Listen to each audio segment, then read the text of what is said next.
本人书刊客家名录学院明日一学二新闻6季天气嘅新民众 DQ3月7號背期盼指學講建議從指定對1923年開始，也嘅指定變成新民眾特年嘅習俗，背有聖君廟同天山堂強下叛離，展現客家信仰同社區團結嘅精神。指定嘅日背先揚神，再到老農海實力祭壇舉辦指學講儀式，透過儀式來禱告，還有祈求五穀豐登同平安。指定還會有送聖節儀式，將數十來嘅獅子會眾業火把傳達到天庭，表現對文史嘅敬重。規個儀式會有客家百姓伴奏，用佛教義理進行超度法會、念祝文同送神嘅場次。下晝會再來聖君廟舉辦3獻禮，祭聖君，還有祝書。過來獻呢種超度無主孤魂，也嘅指定喺民國105年登錄做高雄市民俗類文化資產，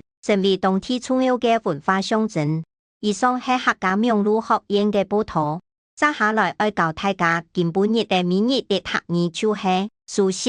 夕、送聖節儀式、除夕獅子會眾業火把，係客家人表達對文史嘅敬意。送聖節儀式、除夕獅子會眾業火把，係客家人表達對文史嘅敬意。唔學為盲，下一拜章來了。